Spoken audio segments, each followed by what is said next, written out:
All right. Welcome back to the Preserve What You Love podcast, presented by Wise River and hosted by the Breaker Bros, where we highlight the intersection of passion and conservation. This week, we have the awesome opportunity to have Piper Nunn on the podcast. Piper, thank you so much for joining us. Thanks so much for having me. I'm excited to be here. To get started, I'm sure a lot of our followers and viewers already know who you are, but for those who don't, can you give us a quick introduction of who Piper Nunn is? Yeah, for sure. So I am an avid angler. I'm also an artist. So I do art, mostly fly fishing related, just generally nature inspired.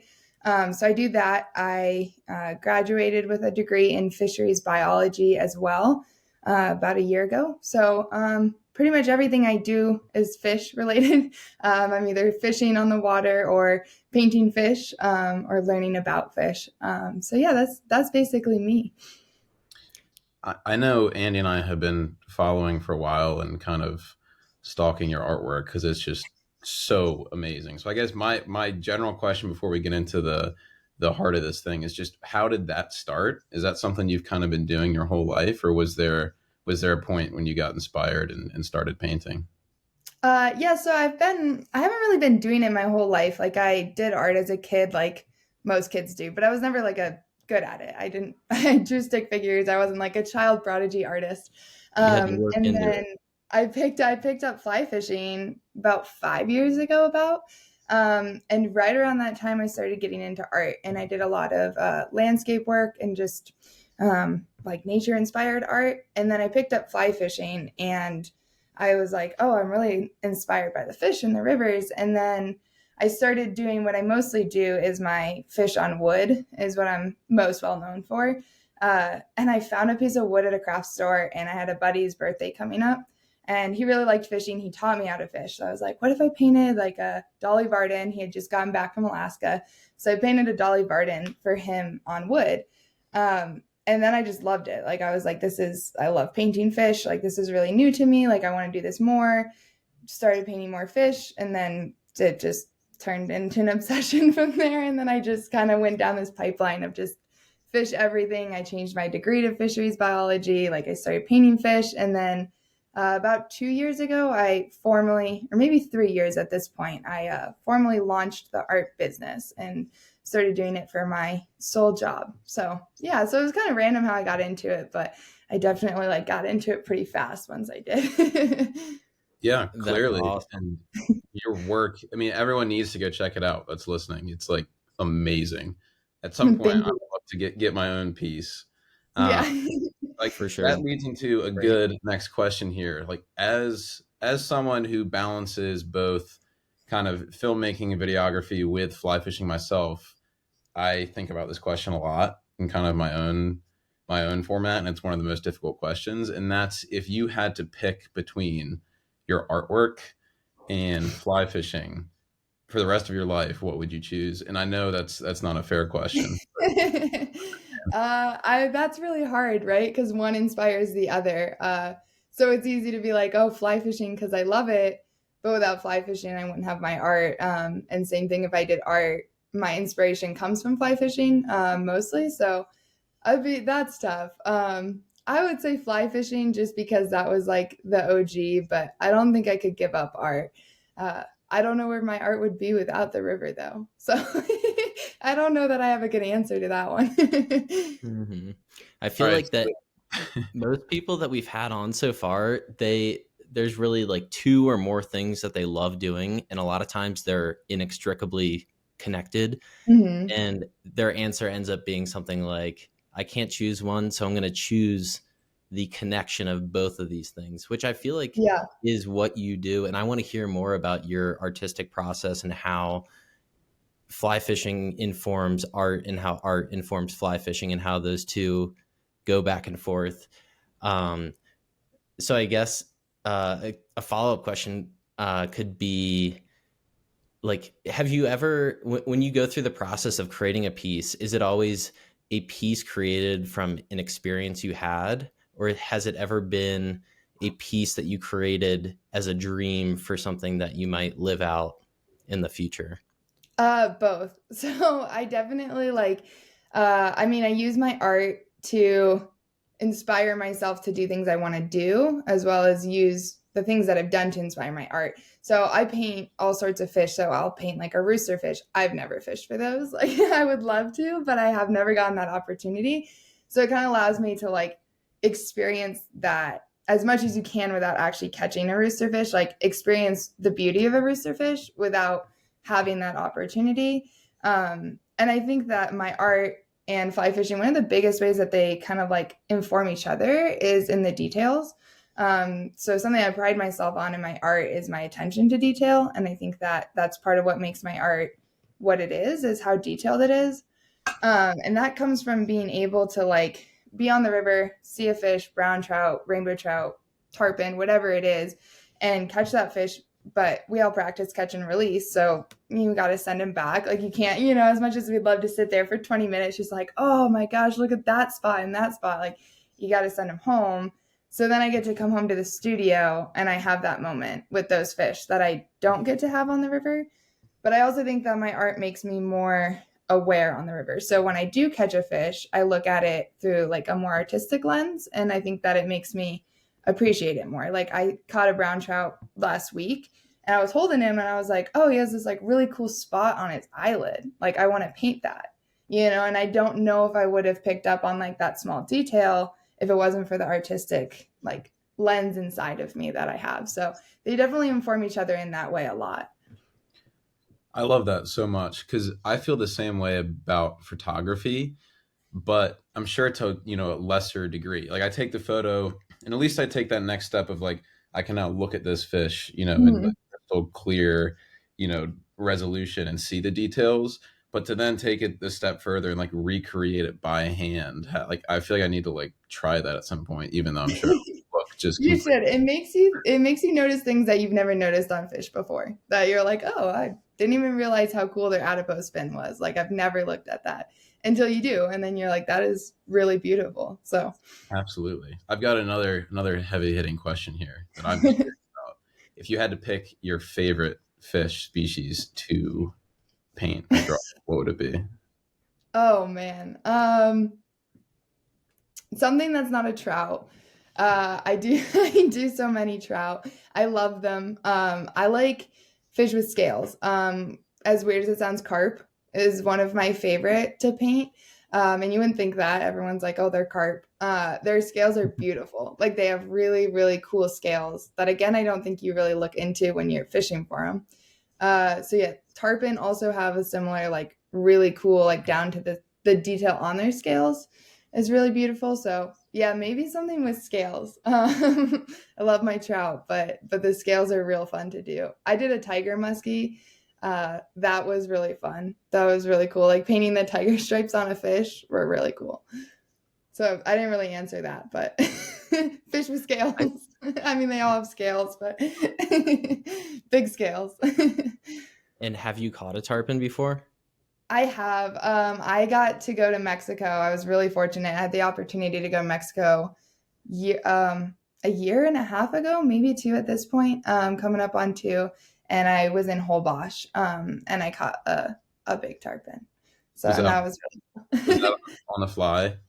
it was, yeah. Oh, that's Gosh. awesome. Yeah, it was a really cool experience. I was like Neither of us maybe have that. one of the coolest ones I've caught because of their eyeballs. Mm. It sounds weird. My favorite paint like part of a fish to paint is the eyeballs. They're really like you look into them and they have a whole like story within their eyes.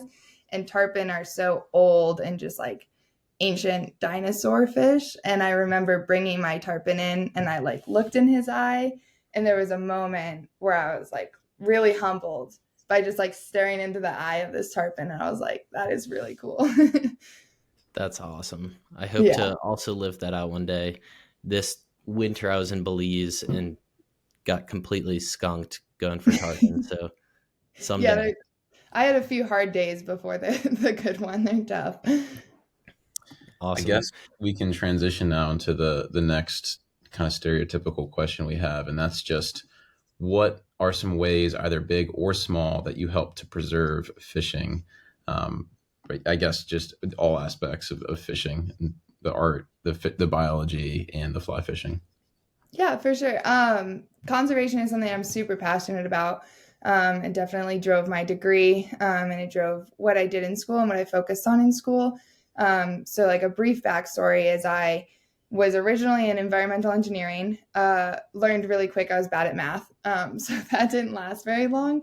And then I switched over. I knew I wanted to do something outside, but wasn't really sure what. So I switched to wildlife biology. And that was right around the same time that I was taught how to fly fish. And then I got into it and I went to Gunnison for the kokanee salmon run in the fall that happens every year. And we were fishing for Gunnison. I had to write a paper when I came back after the fishing trip. And they were like, pick one species and talk about its ecosystem and everything. And I was like, I'm going to do salmon. Like I just fished for them. That'd be cool. And I got really deep into like the life cycle of salmon and what they do for the ecosystem and how they're a keystone species. And with that, I also got into like the issues that we face with salmon and their declining populations and all of that. And that kind of inspired everything for me. So that was the moment where I was like, whoa, this is fascinating. I fell in love with salmon. So cool how their life cycle works and how they're such a staple for the ecosystem there. And I could talk about salmon for days. I won't get started on salmon, but and that was the time that I switched to fisheries. So that was when I was like, whoa, I want to do work in this. Like, I want to save the salmon. That's what drove me through college. I was like, I'm saving the salmon. I love them. And so that kind of pivoted me into conservation within fisheries. So I'm super passionate about that. And then I started doing the art. And the art has its own, I want to be able to do conservation within art. That's my big goal, is to figure out where they merge and how they overlap.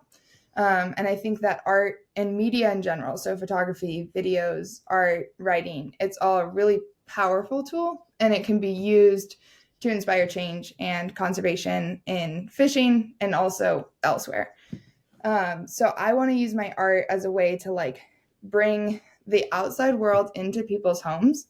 And I think it's really important to connect people to the resource you're trying to protect. And for the angling community, obviously we want to save the fish. We want to save the rivers. We spend all of our free time in them. So we're deeply connected to these places. But there's a whole group of people outside of even people who don't recreate outdoors that, don't go into these spaces. So they don't have a personal connection. And so they're less inspired and driven and motivated to protect them. And so I think that that's where art comes in. So you can kind of use art to connect those people to those places and inspire change and motivate them to engage in any sort of conservation, fisheries or not. So that's my big one. Obviously, I pick up trash on the river and, and try not to spot blast on Instagram and all of those things. But that's a big one for me is trying to connect people to our special places that don't have that connection to them. That's great. I love how both of your passions, or all of your passions, kind of go towards conservation, whether that's fishing and having that experience that invigorates that passion, and then you go home and you do art that then communicates to the world, how beautiful something is, and then you use your knowledge to then inform that in some way that helps conservation. And I think a great example is actually the shirt that we made with you last year. Hopefully some of our listeners bought that shirt because it's now unavailable. Hopefully we can do another round maybe in the future.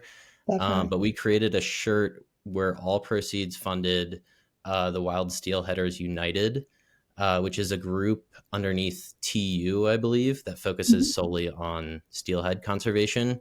And Piper did an awesome design of a steelhead. And do you remember any process behind that design that you can add to that? I remember being very excited, and it's still one of the projects that I'm like most stoked about being a part of. But because it falls into that steelhead salmon category, and I have such a special connection because that's what that was a fire for me that really ignited everything I'm doing. But I remember the coolest part about that design was being able to connect here's a steelhead, where does it live, what's the ecosystem that it lives within, to obviously tie them together into a cool design.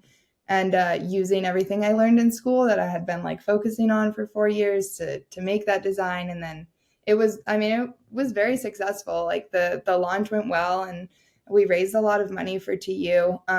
So yeah, that was a really cool project, and I was really excited to be a part of it, because that was like art helping conservation in action, which I just Totally. that's the dream. So We love that. And we would love to do another one too. So if you ever think of a fish design that you think, wow, I love this design and I would love to aid in a conservation effort, and then we can figure out, we could if do a striped bass. They need we our help. could, or we could do a Stripers need rooster help. fish. Is there a rooster fish conservation united? I'm not sure, but I could look into it.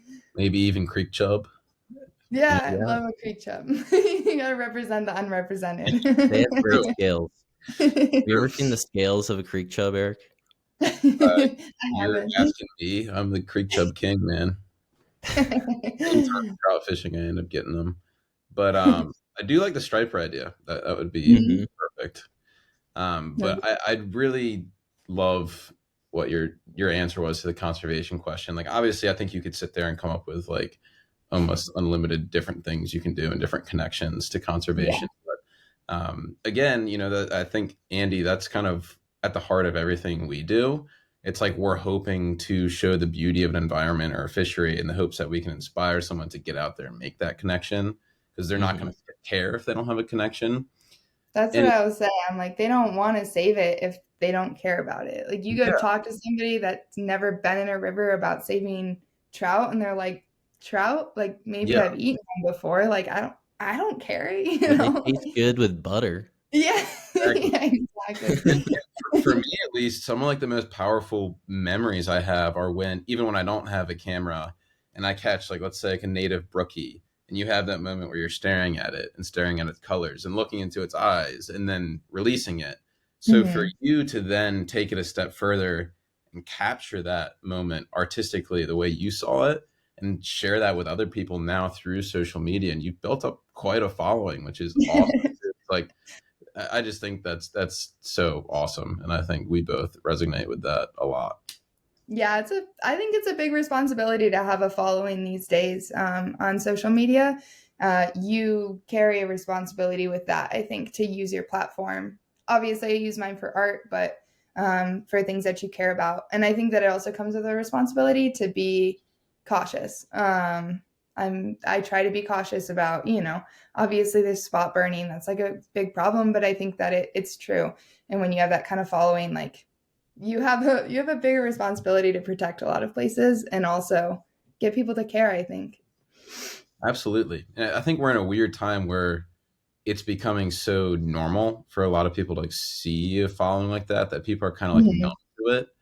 But For I think sure. you're exactly right, and I think in all industries, but outdoor rec, fishing specifically, especially with spot burning, it's like, if you think about 100 people, like if you were to have Mhm. 100 followers, people would be like, like, who's this loser dweeb over here with 100 followers? But like, think about a room of 100 people, like That's a watching lot of people. you give a Mhm. presentation or something. That Yeah. is so many people.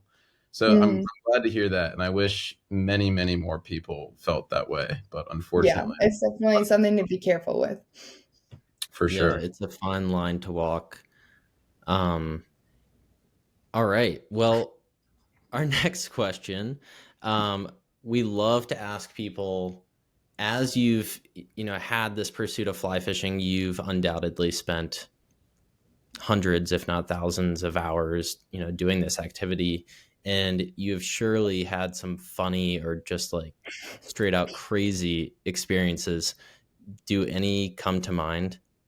Yeah, lots. uh, I think one of the funnier stories is when I was pretty new to fly fishing. I was a little newbie, and I was on a trip with one of my friends, and we were a couple hours into the mountains, and we took a canoe, and there's a lake that you can canoe across, and there's campsites on the other side, and you can only get to them by canoe. So no one really goes there. It was really beautiful. So we set out on our little canoe trip, and we like set up camp, and it was beautiful. And then we get back in the canoe, and we're like, we're going to go fishing on the lake. And we had way too many fly rods on that canoe for it to be safe. Like, we didn't know what we were doing either. Like, we were not seasoned anglers. And, we're throwing flies around. And all of a sudden, I'm in the front and he's in the back. And all of a sudden, I feel something on my head. And I was like, what was that? And he was like, oh, it was a fly. It's in your head. And I was like, how big is it? Like, what fly is it? He was like, oh, it's little. Like, it's not a big deal. And I was like, okay, like, no worries. So we like paddle back to shore and we're at camp. And I was like, just yank it out. Like, just take it out, And I'm laying there, and turns out it was a streamer, like a big streamer, no pinched barbs, which I would never, that's a newbie angler mistake, but no pinched barbs. So this thing is like barb deep in the back of my skull. And so he's yanking on it. He's like, we'll get it out. We're way back in the back country. And I kind of start fading. Like, I'm kind of like, I think I might like pass out. Maybe we shouldn't. So we're like, okay, we're not getting it out. What do we do? I was like, I'm not going home. Like, we're on this cool trip. Like, I'm not going home right now to get this out of my head. So we're like, okay, we should at least get back closer to the car. So we like canoe back across this lake. It's like midnight at this point. It's dark. And I remember the stars being super beautiful. Like, at this point, I was like, I got a streamer in my head. Like, what am I going to do about it? Like, and the stars were pretty. We're canoeing.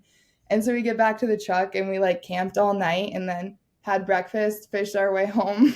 And I went to the hospital the next day and I was like, so yeah, I have a streamer in my head. And they were like, oh, when that happened? And I was like, last night at like 5. And they were like, and you're here now? And I was like, oh, it's fine. And they had to give me like a numbing shot and cut it out and like suture me up. That was the worst part, was the numbing shot. But yeah, so I was just camping with a streamer in my head. So I just didn't want to go home. So many questions right off the bat. That's hilarious. First of all, did you sleep forehead down?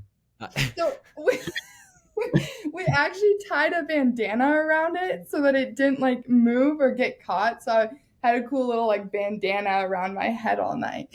So, but yeah, I did not sleep on it. That would hurt.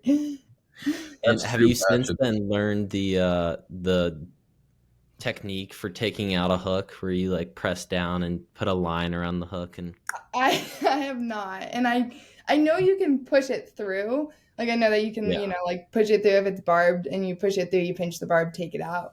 I think we were a little bit past that, being like barbed deep in the back of my skull. I think we were past like any. I feel like the rules change when it's your head. Yeah. Well, it was by my spine, so we were like, is like going septic a concern? Like, I'm not really sure. So we just kind of stopped messing with it and then got it out the next day. That's so bad. Yeah. But I learned a lot. Pinch your barbs, for sure. Yes. For the fish and for you. Yeah, for a lot of reasons. Yeah, it was a pretty newbie angler mistake. I learned the hard way. Yikes. Wow. Well, I wonder how many people have taken a streamer to the dome. I bet you that number is pretty high. Yeah, streamers anywhere aren't fun. Yeah. I duck when I'm throwing them now. Oh, for sure. Sunglasses. Like, can you imagine hooking in an the eye? That's dangerous. I feel like I've only had one fly go into my skin, and it was just like a little nymph went right in my ear. Like, it looked like I had an earring. Yeah, did you put a little earring in it afterwards? No, I probably should have. There. Free ear that was piercing. on the Gallatin. I remember that. I don't think my girlfriend would like it if I had a nymph earring. She's more of a dry fly kind of girl. Yeah, maybe if it was a woolly bugger, but okay, let's move on from the cheesy jokes. So, last question we'll ask you here, and we don't necessarily have to end here, but this will just guide us back. And that is, why do you think other people should care about fish and fishing? Ooh, that's tough. I think that it's a really good way to get outside. It's a really good way to immerse yourself in environments that you might not otherwise end up in. That's what drew me to it, honestly, is that like there's a lot of places you go. Like, I wouldn't go stand in a river for 3 hours if I wasn't fishing. That'd be weird. So like it presents you the opportunity to do that. And like there's a lot of places that I've traveled to fly fish that if I wasn't fishing there, I don't think I would go. And so it definitely expands your world a little bit. And I think it's also a really cool ecosystem to learn about that is often underlooked. I think people don't think about fish. I didn't until I started fishing. You talk to me about fish, I'd be like, I don't know, they just swim. Like they just they live in the rivers. But you definitely get really connected to it. You learn about the bug life. You learn about how the rivers, the bugs, the fish are all a part of the greater ecosystems in these places, and that they need our protection because it's a chain reaction, right? So you lose the bugs, you lose the fish, you lose everything. And so I think it's important to know the importance of insects. And I think that fly fishing teaches you that a lot. So yeah, I just think it's a really cool way to connect with places you wouldn't go to.